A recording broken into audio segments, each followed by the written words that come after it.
The moment my pregnant wife smiled at me across the divorce court, I knew she thought she'd won. She had no idea what was in my briefcase. I'm a prosecutor. I've spent 15 years building cases, brick by brick, document by document. I know how to collect evidence, I know how to wait, and I know exactly when to strike. Sarah walked into that courtroom 6 months pregnant, wearing a cream-colored dress that stretched across her belly, maternity clothes, the kind that say, "I am vulnerable, protect me." Her lawyer, Patricia Chen, walked beside her carrying folders thick enough to choke a horse. Behind them, the court reporter settled into her seat. Judge Morrison looked up from her papers. Sarah's hand rested on that belly, protective, maternal, calculated. She looked at me and smiled. I didn't smile back. The bailiff called the room to order. Judge Morrison, 19 years on the bench, gray hair pulled back tight, reading glasses on a chain, surveyed both sides. "We're here for the dissolution of marriage between Michael Bennett and Sarah Bennett. This is a contested divorce with disputes regarding asset division and spousal support." Patricia Chen stood. "Your Honor, my client is 6 months pregnant. We're seeking temporary spousal support of $8,000 monthly, increased to $12,000 after the child is born, plus full medical coverage and—" "Objection!" My voice cut through hers, quiet, certain. Judge Morrison's eyebrow lifted. "Mr. Bennett, you're representing yourself?" "I am, Your Honor. Proceed." I stood. The leather briefcase, my grandfather's 1963, brass latches with his initials engraved, sat on the table in front of me, cool metal under my thumbs. "Your Honor, Mrs. Bennett's pregnancy is not relevant to this proceeding." Patricia Chen's head snapped toward me. "Not relevant? Mr. Bennett, the child isn't mine." The courtroom went silent, that particular silence that happens when everyone stops breathing at once. Sarah's smile flickered, just for a second. Then it came back, bigger. "Michael, don't do this. Don't hurt our... That baby isn't mine, and I can prove it." Judge Morrison removed her reading glasses. "Mr. Bennett, that's a serious claim." "Yes, Your Honor, it is." Sarah's lawyer leaned over, whispered something urgent in her ear. Sarah's smile grew wider. That's when I knew she thought she still had the advantage. That's when I opened the briefcase. The brass latches clicked. My grandfather had been a prosecutor too. He taught me that the truth doesn't need volume. It needs precision. I pulled out a manila folder. Not thick, just 3 pieces of paper. "Your Honor, I'd like to submit Exhibit A. Our separation agreement, signed and notarized 8 months ago." I passed it to the bailiff. Judge Morrison examined it, her finger tracing the date. "October 15th, 8 months ago." "Yes, Your Honor. I moved out that day. I have the lease to my current apartment dated the same day. I also have this—" I pulled out a second document.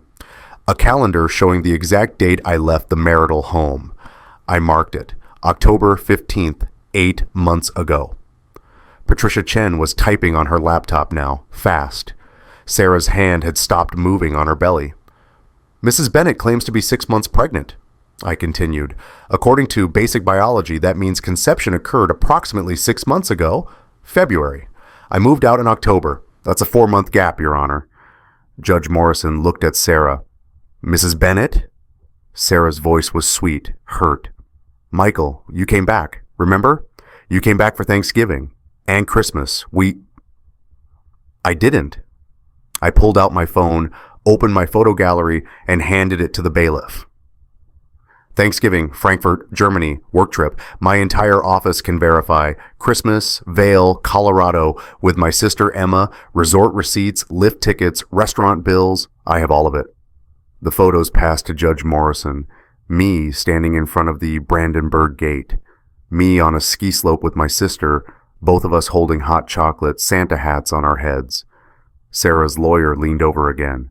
This time the whisper was longer, urgent, but Sarah's smile got bigger. And that's when I knew she had something else, some other card she thought would trump everything. Judge Morrison set down the photos. "Mrs. Bennett, the timeline..." Mr. Bennett presents raises questions.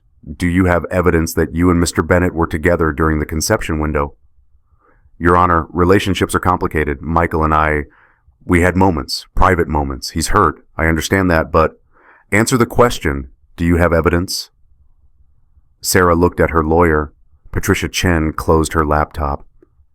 Your Honor, we'd like to request a 15-minute recess to consult with our client. Denied. Answer the question, Mrs. Bennett.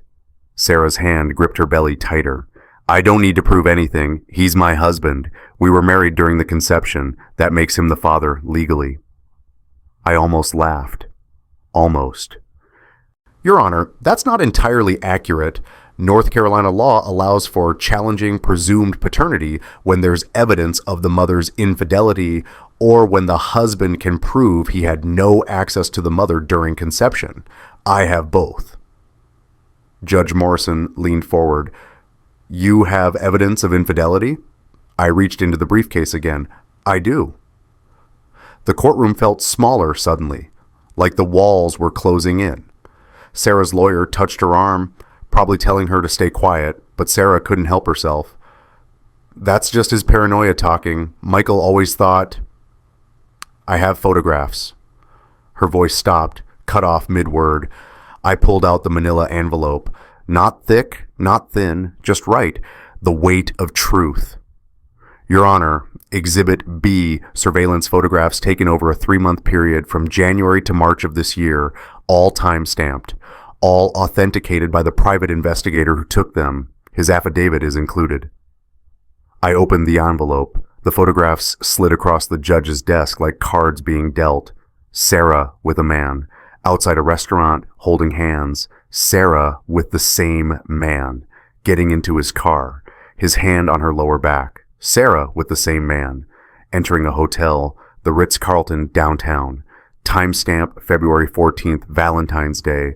Sarah with the same man. Kissing in the parking garage of her apartment building. Judge Morrison examined each photo.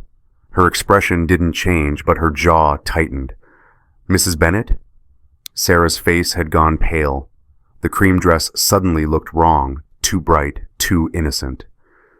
Your Honor, those photos they're out of context. That's just my personal trainer. We were your personal trainer. Judge Morrison's voice was flat. You kiss your personal trainer in parking garages? It's not what it looks like. I finally let myself smile, just a little. Your Honor, that man isn't a personal trainer. His name is on every photograph. I can provide his full identification if needed. Sarah's lawyer was typing again, frantic now. Patricia Chen stood.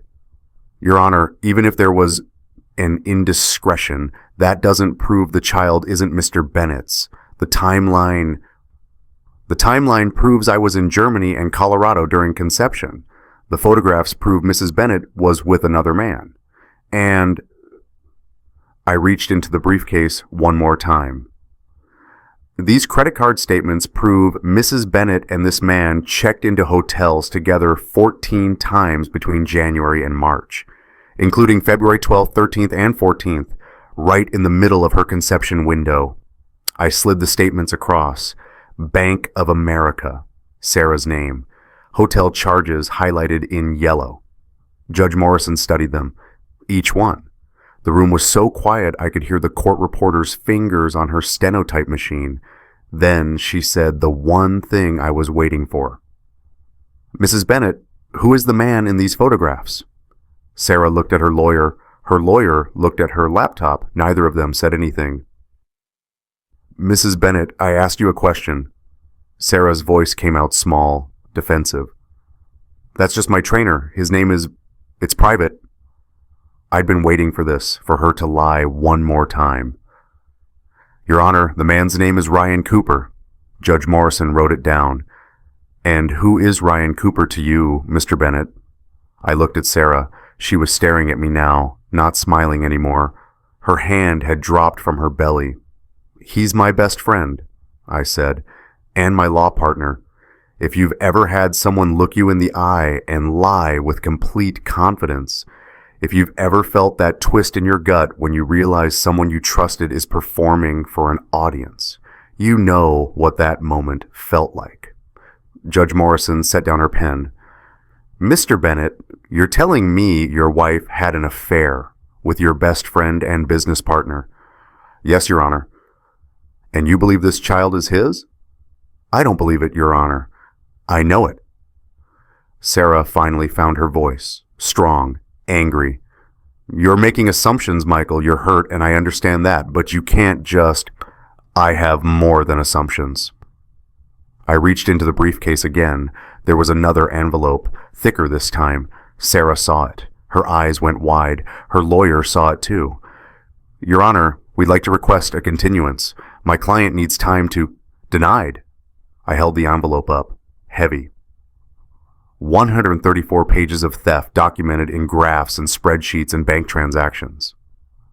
Your Honor, I'd like to submit Exhibit C, a forensic audit of our marital assets and my law firm's accounts, conducted by Whitman and Associates, a certified forensic accounting firm.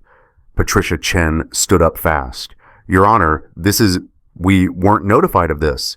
This is ambush discovery. This is a contested divorce, Miss Chen. Mr. Bennett is entitled to investigate marital assets. I handed the envelope to the bailiff. Your Honor, this report shows $340,000 missing from both our joint accounts and the law firm's operating account. The transfers occurred between November of last year and March of this year. Every single transfer was authorized by 2 signatures. Judge Morrison opened the report, started reading. Mine, I said, and Ryan Cooper's. Sarah's lawyer was whispering to her again, but Sarah wasn't listening. She was staring at that envelope like it was a bomb. Except, Your Honor. I pulled out one more document. These signatures on 12 of the transfer authorizations aren't mine. I had them analyzed by a forensic document examiner. Her report is attached. These are forgeries.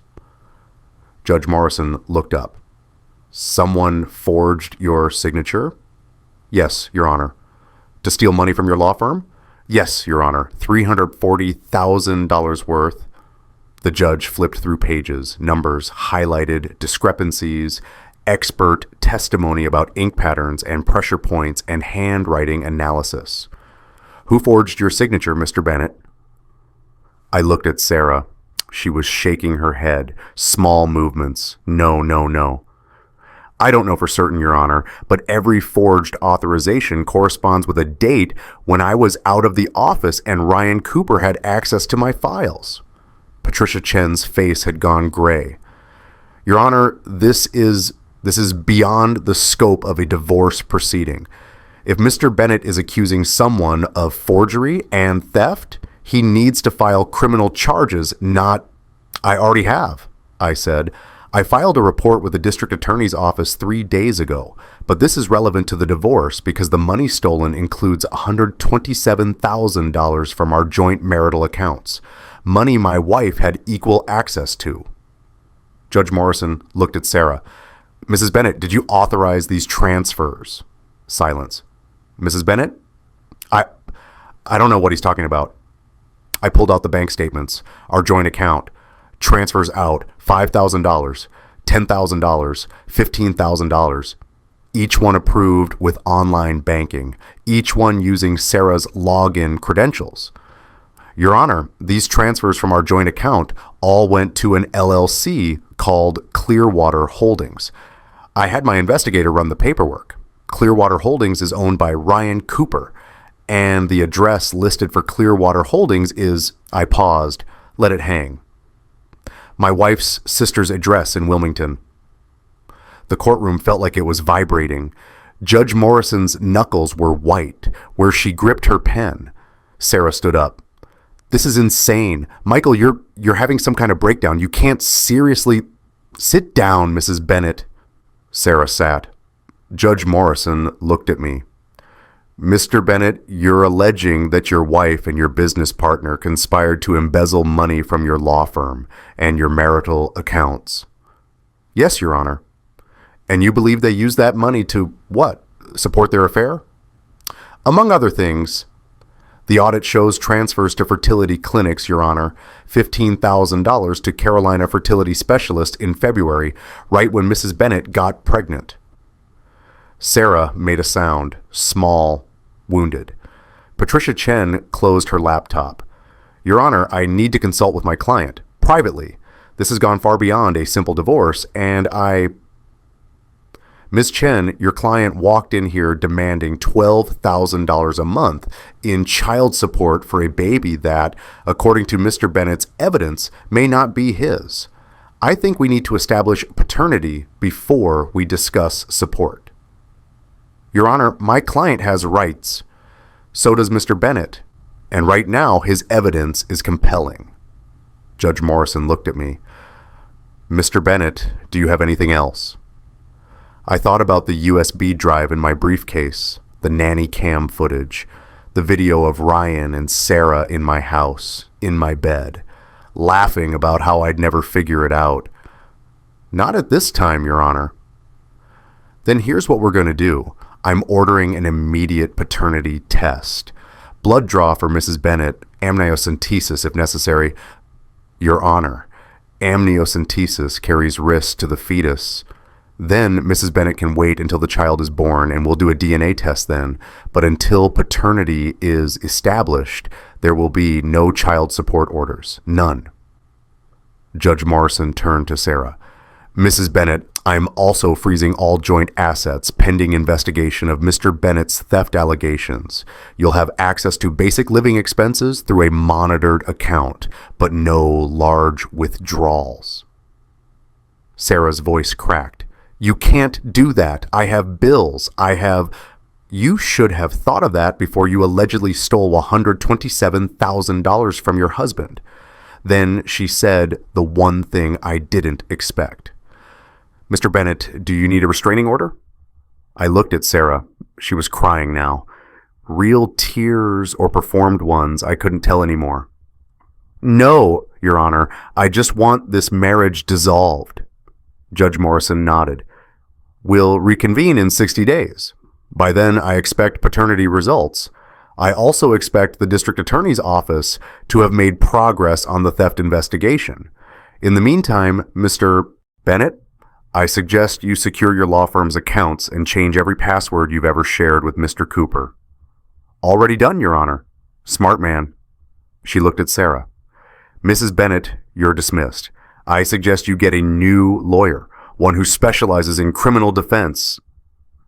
The gavel came down. Sarah stood. Her hand went to her belly again, but this time it wasn't protective. It was steadying, like she might fall without holding on to something. She walked past me toward the door, stopped, leaned close enough that only I could hear. You're going to regret this. I looked at her, really looked, tried to find the woman I'd married 7 years ago, the one who laughed at my terrible jokes, the one who said, "We don't leave," when her mother asked if she was sure about marrying a prosecutor with student loans. She wasn't there anymore. Maybe she never had been. I already do, I said. She left. Patricia Chen scrambled to follow her, folders spilling from her arms. I stood alone in the courtroom. Judge Morrison was writing notes. The court reporter was packing up. The bailiff was checking his phone. My briefcase sat open on the table, empty now except for one more envelope, one I hadn't shown the judge, because I wasn't ready yet, because some betrayals take time to understand, to accept, to survive.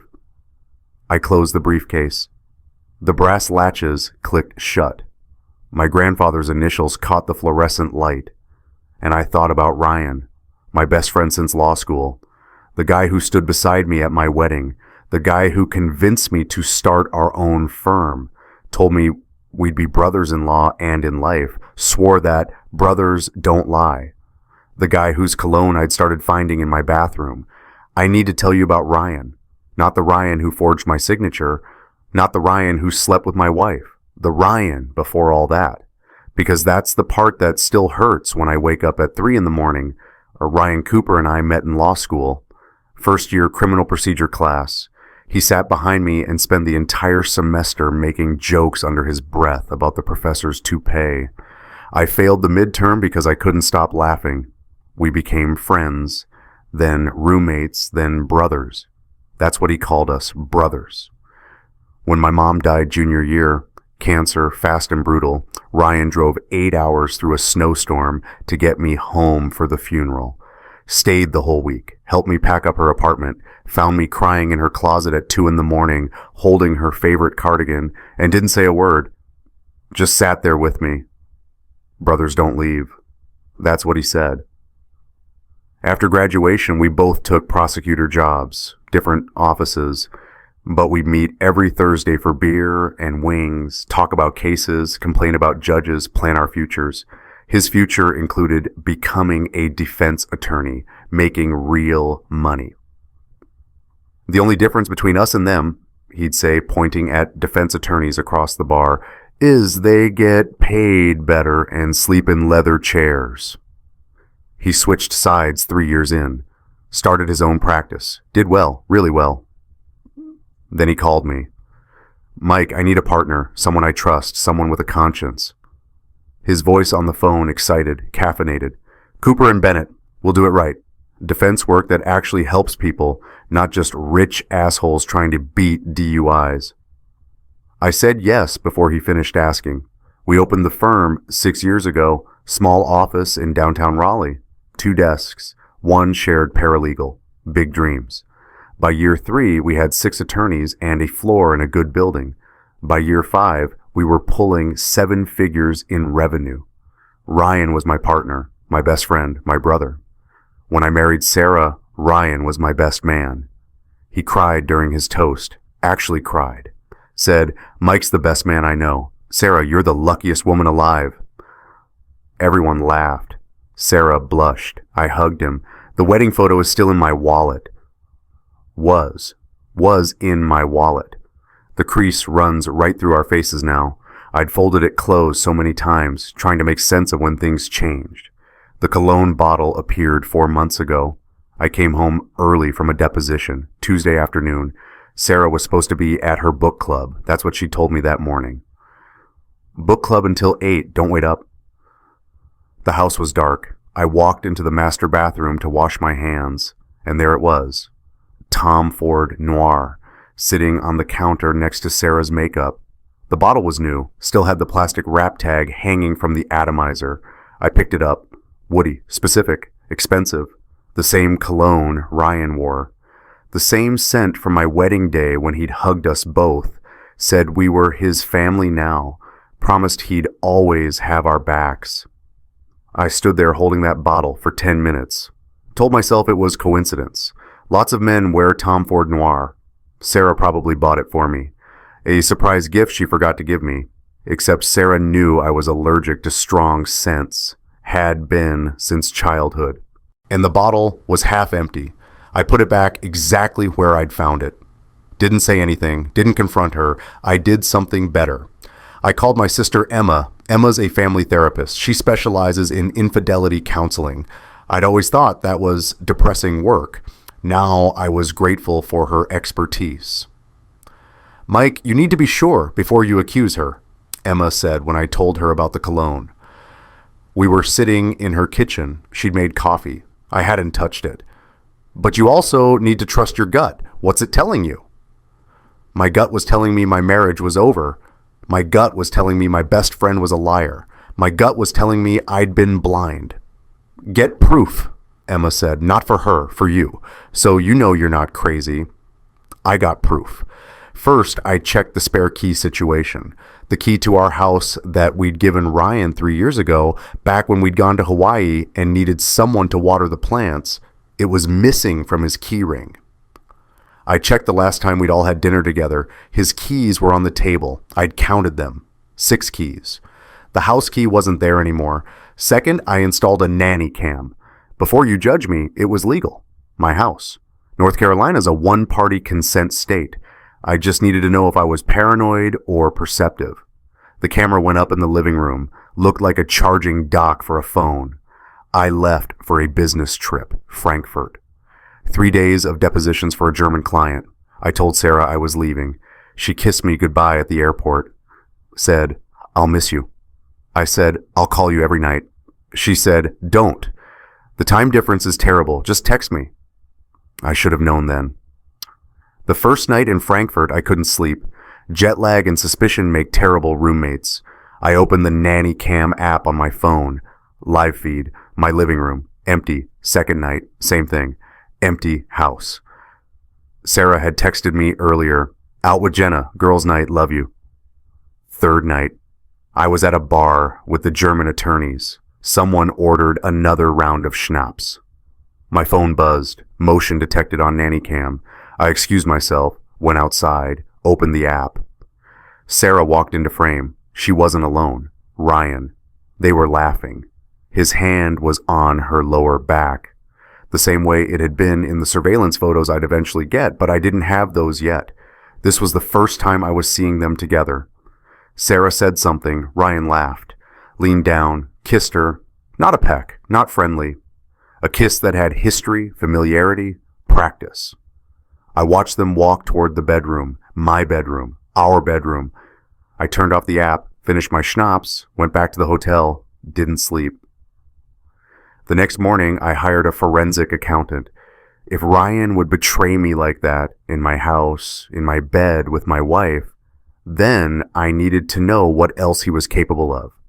The accountant's name was Margaret Whitman, 60 years old, looked like someone's grandmother, had a reputation for finding money that didn't want to be found. "Mr. Bennett, I'll need access to all firm accounts, payroll records, and expense reports for the past 2 years. You'll have them by end of day. And personal accounts? Joint accounts with your wife?" I gave her everything. 6 weeks later, Margaret called me into her office. She had that look, the one accountants get when numbers don't behave the way they should. "Mr. Bennett, sit down." I sat. She slid a report across her desk, 134 pages, bound, highlighted. "You have a problem." The report detailed everything, every transfer, every forged signature, every shell company and offshore account, $340,000 stolen, $213,000 from the firm, $127,000 from my joint account with Sarah. The transfer started 8 months ago, right after I'd signed papers making Ryan a full equity partner, right after I'd given him signature authority on firm accounts. Margaret pointed to a highlighted section. "These 12 transfers here, your signature appears on the authorization forms, but look at the pressure points, the ink weight, the spacing." I looked. The signatures looked like mine. But Margaret was right. Something was off. Too perfect. Too practiced. "Forgeries," she said. "Very good ones. Whoever did this had access to your real signatures. Lots of them. Practiced for weeks, maybe months." "Can you prove it?" "I already did. Hired a document examiner. Her report's attached. These aren't your signatures, Mr. Bennett, but they're good enough that if I hadn't been looking for discrepancies, I might have missed them." I flipped through the pages, saw Ryan's name appear over and over. Co-signer, authorized user, partner, brother. Where did the money go? Margaret turned to another section. Clearwater Holdings, LLC, registered in Delaware. Owner listed as Ryan Cooper. Address listed as 4782 Seabreeze Drive, Wilmington, North Carolina. I knew that address. Sarah's sister lived there. What did Clearwater Holdings do with the money? Margaret's expression darkened. That's where it gets interesting. Clearwater made several large payments. One to a luxury car dealership in Charlotte, $89,000 for a Range Rover. One to Carolina Fertility Specialists, $15,000. Multiple payments to hotels, restaurants, and a jeweler in Durham. A jeweler? She showed me the receipt. Custom engagement ring, 2 carats, platinum band, $18,000. I stared at that receipt for a long time. When was this purchase made? February 12th, 2 days before Valentine's Day. Valentine's Day. The day the surveillance photos showed Ryan and Sarah checking into the Ritz-Carlton. The day she got pregnant. I took the report home. Didn't tell Sarah. Didn't tell Ryan. Just filed it away in my grandfather's briefcase and waited. Waited for Sarah to slip up, waited for Ryan to get comfortable, waited for the right moment to burn their world down. The moment came 3 weeks later when Sarah told me she was pregnant. She'd made dinner, pasta carbonara, my favorite, candles on the table. She was wearing the dress she'd worn on our first date. "Mike, I have news." I looked up from my plate. "I'm pregnant." She was smiling, excited, her hand already resting on her flat stomach in that universal gesture of expectant mothers. That's wonderful," I said, and I meant it for about 3 seconds, until my brain did the math. We hadn't had sex in 4 months, not since I'd found the cologne bottle. I'd pulled away, made excuses, worked late, slept on the couch. She hadn't seemed to mind. Now I knew why. "How far along?" I asked. 6 weeks. I just found out today." 6 weeks. Conception around Valentine's Day, the day she was at the Ritz-Carlton with Ryan. I stood up, kissed her forehead. "That's amazing, Sarah. I need to make a call. Work emergency. I'll be right back." I went into my office, closed the door, called my lawyer, filed for divorce the next day, and now here we were, 60 days later, courtroom evidence, truth. But I hadn't told the judge about the video yet, about Dylan, about the worst parts, because some truths need context. Build up. Perfect timing. The courtroom hearing happened on a Wednesday. By Friday, I had the results I'd been waiting for, the fertility clinic records. I'd subpoenaed them as part of discovery, totally legal since Sarah had put the pregnancy at issue by demanding child support. The records showed exactly what I expected. First appointment, February 1st. Sarah Bennett, consultation for IVF. Second appointment, February 14th, egg retrieval procedure. Third appointment, February 16th, embryo transfer. She hadn't gotten pregnant naturally. She'd used IVF with Ryan. They'd planned it, paid for it with stolen money, tried to pass the baby off as mine. I sat in my apartment reading those records, and something inside me just broke. Not loud, not dramatic, just a quiet crack, like ice on a pond. I pulled out my phone, scrolled to Ryan's number, stared at it. How many times had I called that number? Thousands, tens of thousands. "Hey, I'm 5 minutes away with pizza. Bad day in court, need a beer. Mom's gone, can you come?" "Yes, I'll be your best man. Of course I will." Brothers don't lie. That's what he always said. I deleted his contact. Then I opened a text from Emma. She'd sent it 2 hours ago. "Mike, call me. It's about Ryan's son." Ryan's son, Dylan. I'd forgotten about Dylan. Ryan's kid from his first marriage, 8 years old. Lived with his mom in Greensboro most of the time, but stayed with Ryan every other weekend. I called Emma back.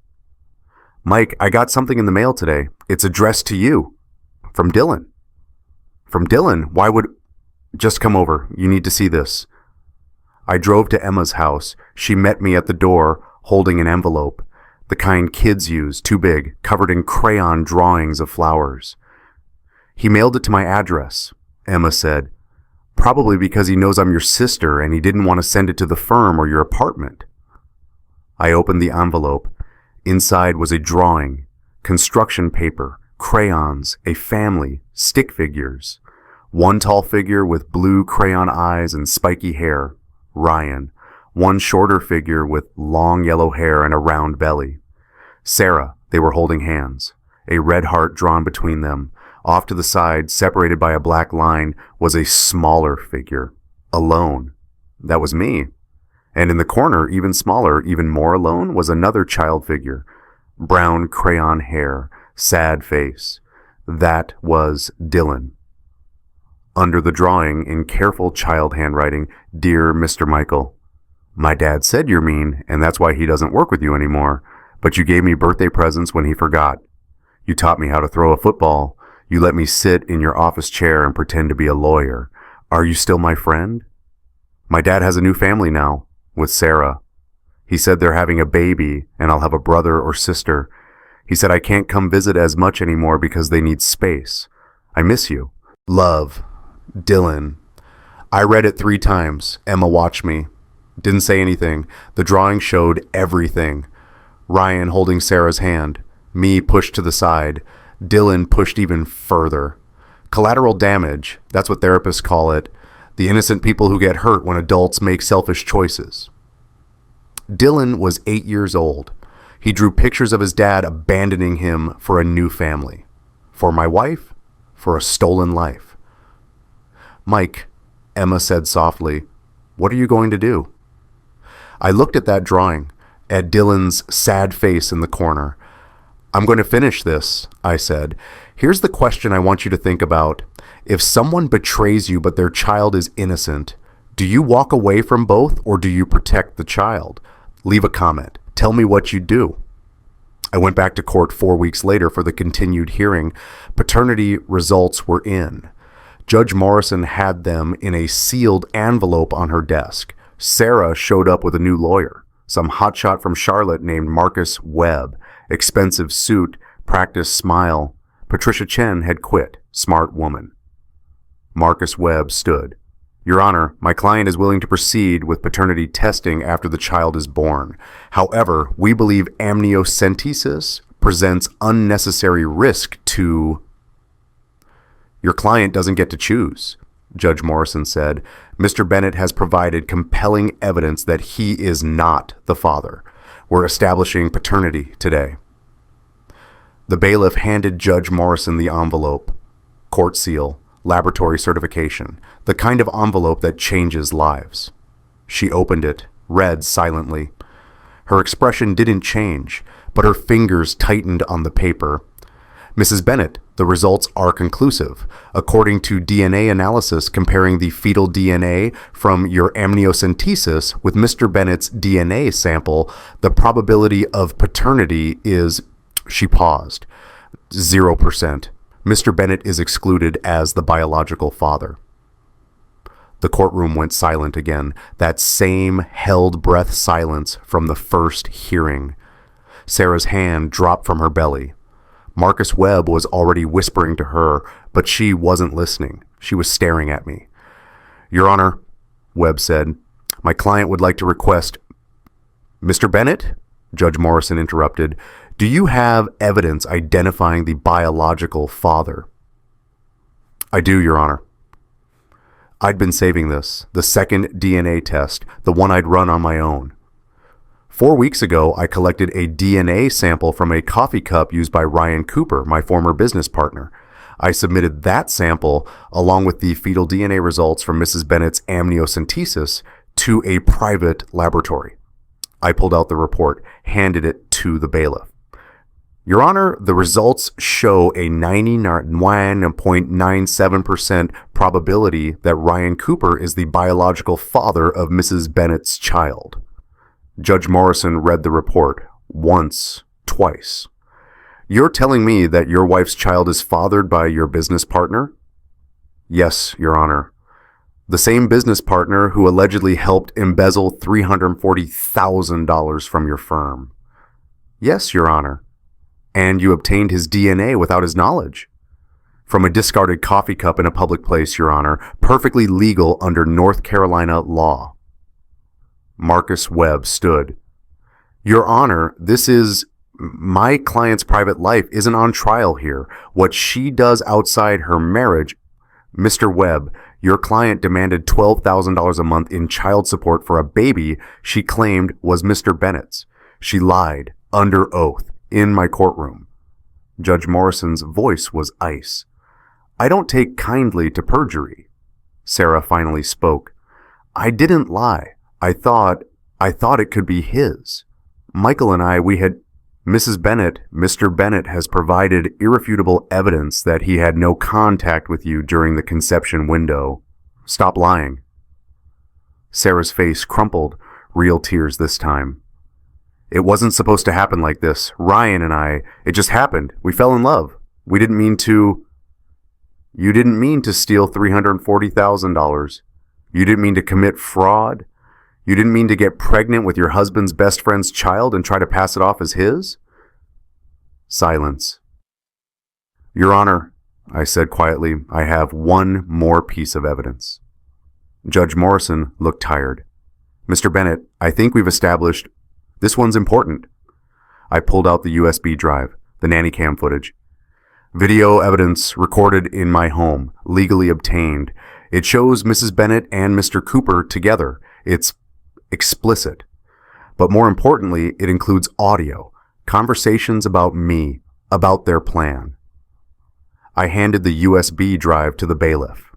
Judge Morrison plugged it into her laptop, turned the screen so only she could see. I'd watched that video 50 times. I could recite it from memory. Ryan's voice, he'll never know. He trusts me too much. Sarah's voice, what if he finds out? Ryan's voice, he won't. And even if he does, we'll be long gone. The money's already moved. Sarah laughing, God, we're terrible people. Ryan laughing too. Yeah, but we're terrible together. Judge Morrison watched without expression. When it finished, she closed the laptop. Mrs. Bennett, I'm denying your request for spousal support. All of it. I'm also ordering you to repay Mr. Bennett the $127,000 stolen from your joint accounts. You have 90 days. Your Honor, I don't have that kind of money. Then sell the Range Rover Mr. Cooper bought you with stolen funds, and the jewelry, and whatever else you've purchased with money that wasn't yours. Marcus Webb was writing frantically, probably calculating how much malpractice insurance he had. This divorce is granted, Judge Morrison continued. Mr. Bennett, you're free to go. I'm also referring this matter to the District Attorney's Office for Criminal Investigation. Mrs. Bennett, Mr. Webb, I suggest you prepare for that conversation. The gavel came down. I stood, packed my briefcase. The leather was warm where my hands had been gripping it. Sarah walked past me, stopped. Ryan said you'd never forgive him, she whispered. He said you're too rigid, too black and white. I looked at her, tried to remember why I'd loved her, came up empty. He was right about one thing, I said. I don't forgive betrayal. She left. I was alone in the courtroom again.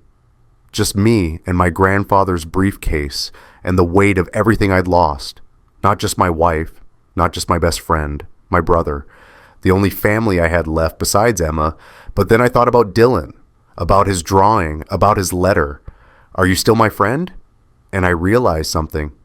Family isn't who you're born to. It's who shows up, who stays, who chooses you. Ryan had Dylan, had a son who loved him, needed him, and he'd chosen Sarah, chosen money, chosen himself. But I could choose differently. I pulled out my phone, texted Emma, "Can you get me Dylan's mom's phone number? I need to ask her something." She replied immediately, "Already sent it. I knew you would." Brothers don't lie. That's what Ryan used to say. But Ryan wasn't my brother. Not anymore. Dylan needed someone who wouldn't leave, wouldn't lie, wouldn't choose themselves over him. I could be that person.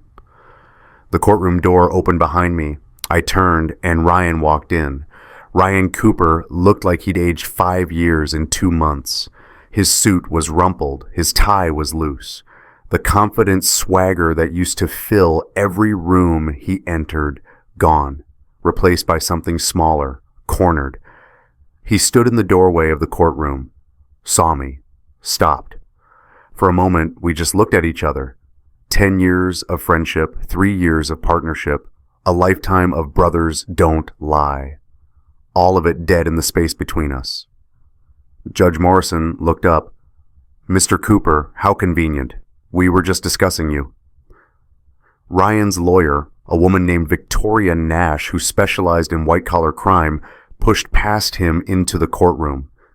"Your Honor, my client is here voluntarily to—" "Your client is here because I subpoenaed him," Judge Morrison said.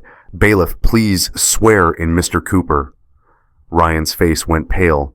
"Your Honor, I don't think—" "Mr. Cooper, you have 2 choices. You can testify now, or I can hold you in contempt. Which would you prefer?" Victoria Nash touched Ryan's arm, whispered something. He nodded, walked to the witness stand.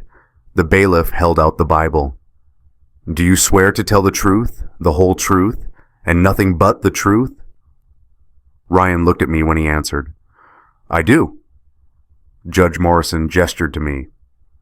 Mr. Bennett, you may question the witness. I stood, walked toward the witness stand, slow, deliberate. Ryan watched me approach. His hands gripped the armrests. Mr. Cooper, I said, how long have we known each other? Mike, don't do this. Answer the question. He swallowed. 13 years. 13 years, law school, roommates, business partners, best friends. I paused. Would you say I trusted you? Mike. Answer the question, Mr. Cooper. Yes, you trusted me. Why did I trust you? Victoria Nash stood. Your Honor, or relevance? Overruled. Answer the question, Mr. Cooper. Ryan's voice was quiet. Because I told you that you could. Because I was there when your mom died. Because I stood up at your wedding and said you were my brother. Brothers don't lie, I said. That's what you always told me, remember? He didn't answer. I pulled out my phone, opened a voice memo app. Your Honor, I'd like to play a recording. This is from a phone conversation between Mr. Cooper and myself, recorded 6 weeks ago. North Carolina is a one-party consent state. This recording is legal. Judge Morrison nodded. Proceed. I hit play. My voice on the recording. Ryan, we need to talk about the Clearwater Holdings account. Ryan's voice. What about it? My voice. $213,000 is missing from firm accounts. All of it authorized by signatures. Yours and mine. Except some of those signatures aren't mine. Long pause. Ryan's voice. Mike, I can explain. My voice. Then explain. Ryan's voice. The firm needed capital. We had cash flow issues. I moved some money around. It's all there. I was going to tell you. My voice.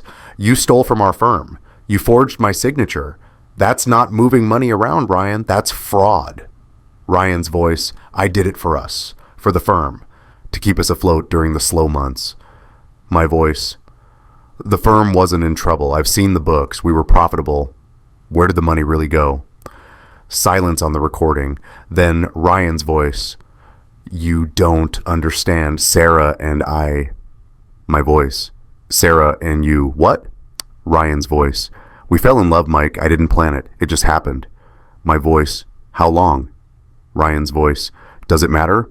My voice. How long? Ryan's voice. A year, maybe more. My voice. And the baby? Ryan's voice, barely audible. It's mine. I stopped the recording. The courtroom was silent. Ryan's hands were shaking on the armrests. Mr. Cooper, I said, you just heard yourself admit to fraud, forgery, and infidelity. Do you deny any of it? I loved her first, he said suddenly, before you. I loved Sarah first. I stared at him. What? Law school, spring semester, 3rd year. I met her at a bar. We dated for 3 months. It was serious, or I thought it was. Then she broke up with me, said she needed space. He laughed, bitter, empty. 2 months later, you introduced me to your new girlfriend, Sarah, the same Sarah. She pretended we'd never met, smiled at me like I was a stranger. I felt the floor shift under me. You never told me. You were so happy, and she was different with you, settled. I thought maybe I was the problem, that she'd found the right guy. So you waited, I said. Waited for what? A chance to take her back? I didn't wait for anything. I moved on, got married, had Dylan, built a life. His voice cracked. But then you two started having problems. You were always at work. She was lonely. We started talking. Just coffee, just old friends catching up. Just coffee turned into stealing my wife. I never stole anything. She came to me. You forged my signature. You took my money. You slept with my wife in my house, in my bed, and laughed about how I'd never figure it out. He didn't deny it.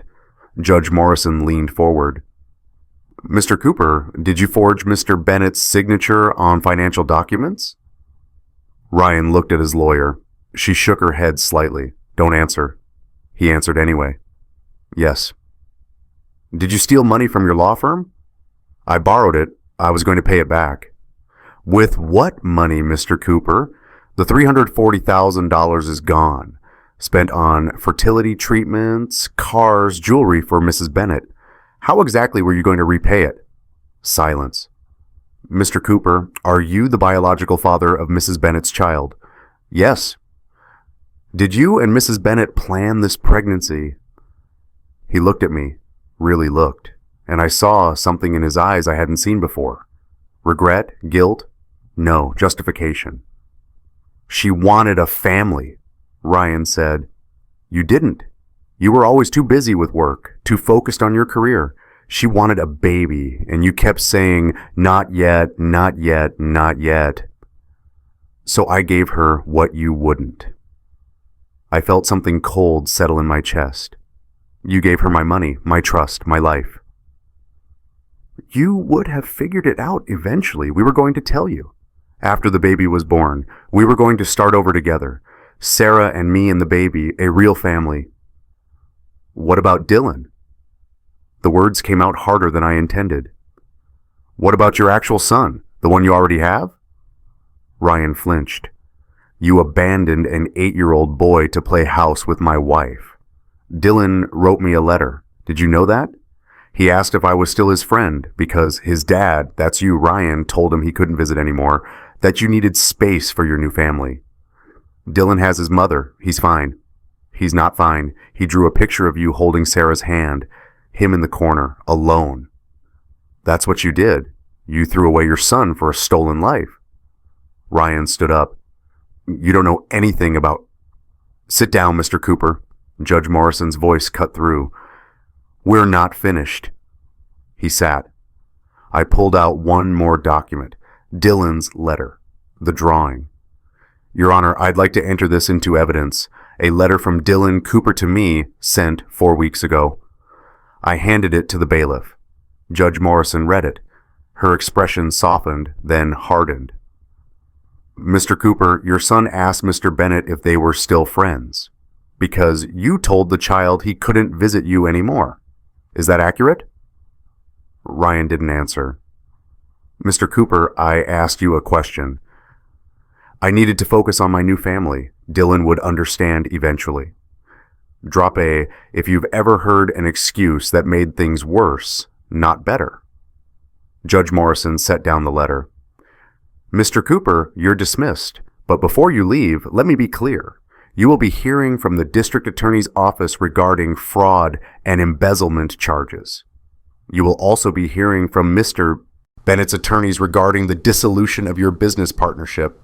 And if I were you, I'd call your son and apologize for being the worst kind of father, the kind who abandons his children for convenience. Ryan stood, looked at me one more time.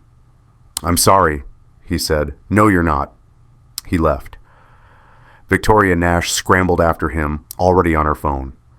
Judge Morrison waited until the door closed. Then she turned to me.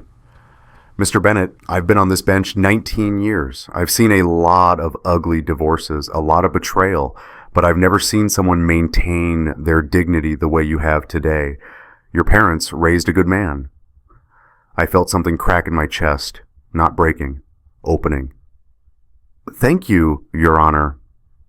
This divorce is granted effective immediately. All marital assets will be divided according to North Carolina law, minus the $127,000 Mrs. Bennett stole, which she is ordered to repay within 90 days. I'm also issuing a restraining order.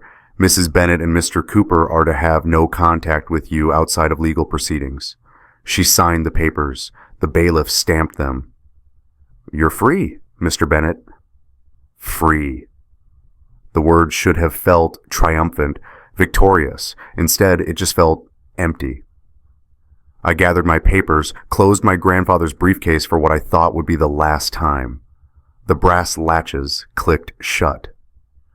Mr. Bennett, Judge Morrison said as I turned to leave. One more thing. I stopped. That boy, Dylan, he needs someone. And from what I've seen today, you need someone too. Don't let this make you bitter. Let it make you better. I nodded.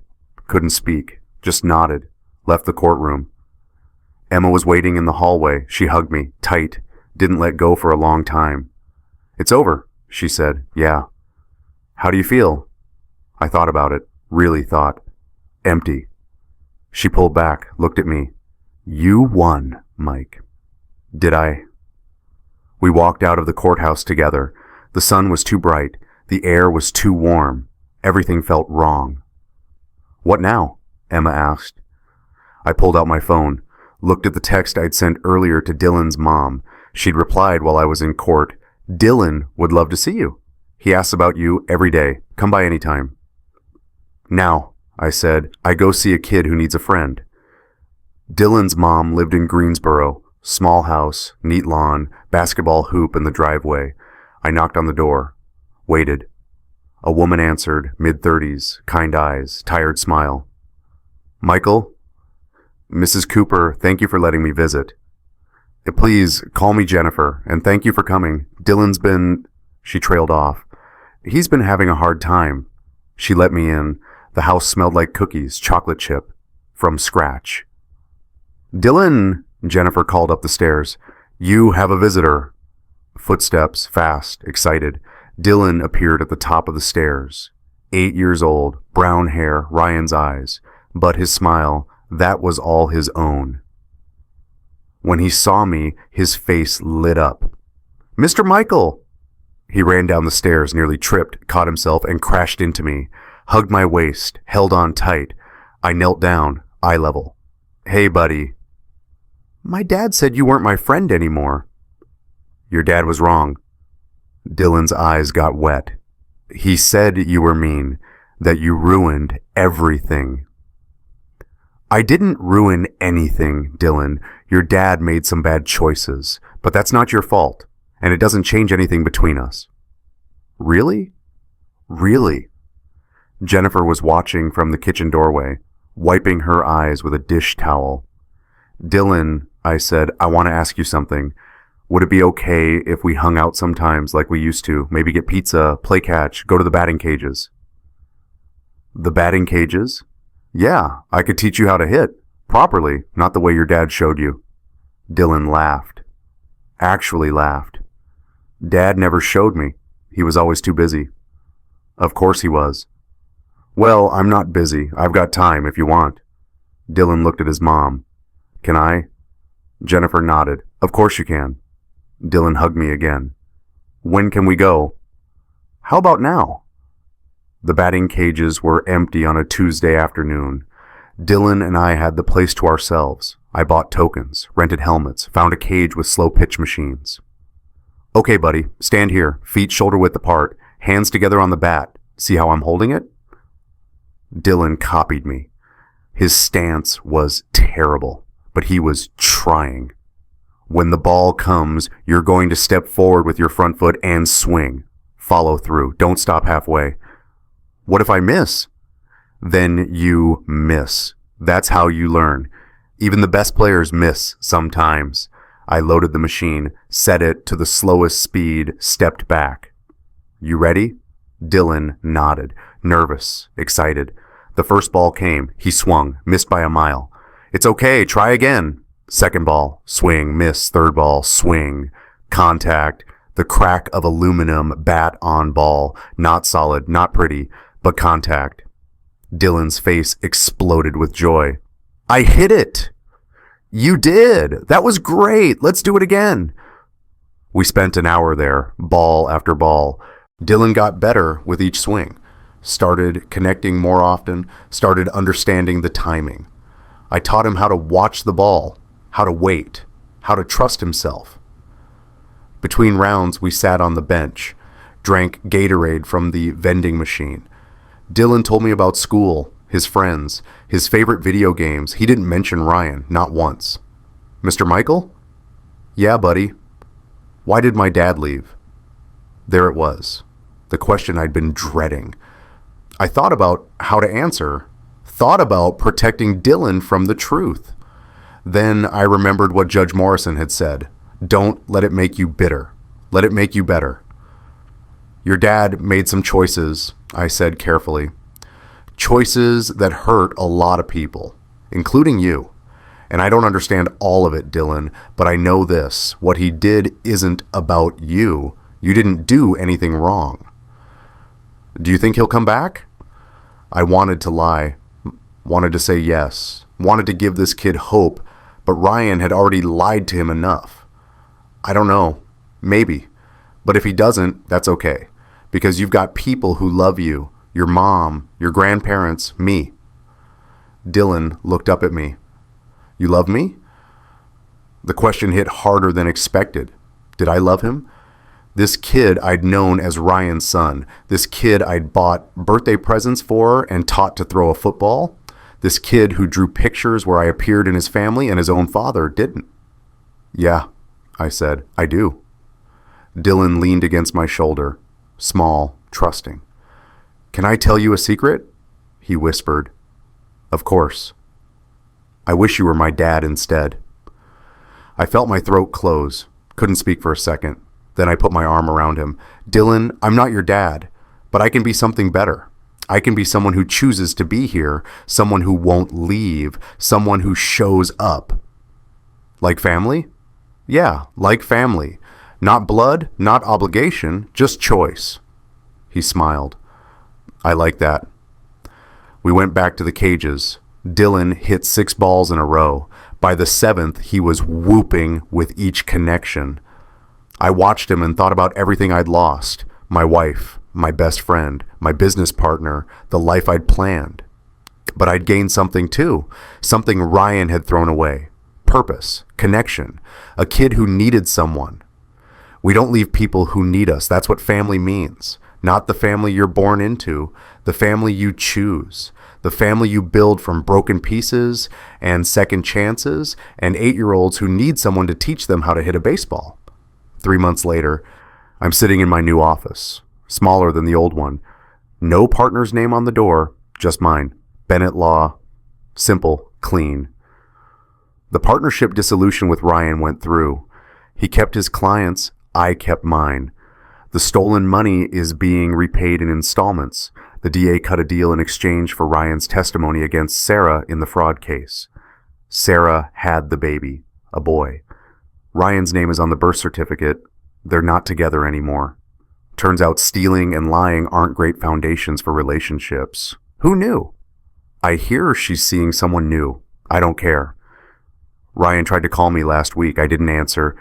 He left a voicemail. Mike, I know I don't deserve forgiveness, but I'm sorry for all of it. You were my brother. I threw that away. I'm trying to be better. For Dylan, I'm trying. I deleted it. Maybe someday I'll forgive him. Maybe not. But that's not what matters right now. What matters is the drawing on my office wall. New frame, glass uncracked. It's Dylan's second drawing, the one he gave me last week. In this one, there are 2 figures. One tall, one small, both smiling. They're holding hands. We're at a batting cage. Dylan drew little lines around the bat to show motion, impact. At the bottom, in his careful handwriting, my family. Me and Mr. Michael. Last week I filed paperwork, preliminary paperwork, just exploring options, adoption inquiry forms. Dylan's mom and I had coffee, talked about it.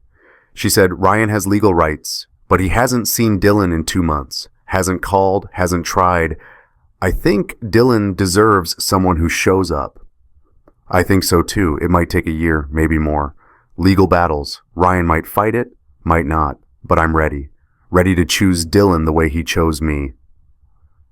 Emma says I'm healing. I don't know if that's the word. I still wake up at 3 a.m. sometimes thinking about everything that happened. Still feel the loss. But then I think about Dylan hitting that ball, the crack of connection, his face lighting up. And I think maybe healing isn't about forgetting. It's about finding new reasons to smile. My phone buzzes. Text from Dylan. Batting cages this weekend? I've been practicing my swing. I text back, absolutely. Saturday at 2? 3 dots. Then, can we get pizza after? With Emma? She said she wants to come. I smile. Yes. Emma can come. It's a family thing. Cool. Love you, Mr. Michael. I stare at those 3 words for a long time. Then I type, Love you too, buddy. See you Saturday. I set down the phone. Look at the drawing on my wall. 2 figures holding hands. Brothers don't lie. That's what Ryan used to say. But he did lie, over and over, until the words didn't mean anything anymore. So I'm choosing new words, new truths. We don't leave people who need us. We show up. We choose them every single day, even when it's hard, especially when it's hard. That's what family means, not blood, not promises that break, just presence, consistency, love that stays. Dylan taught me that, and I'm going to spend the rest of my life teaching him the same thing. What does family mean to you? Not blood, real family.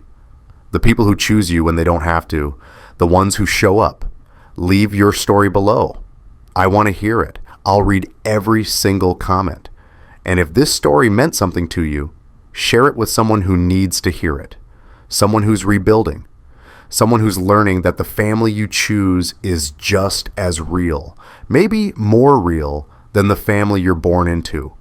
There's more stories like this in the playlist. Stories about justice, loyalty, found family, the messy, complicated, beautiful work of choosing people and letting them choose you back. Thanks for listening. And remember, we don't leave people who need us. That's what family means.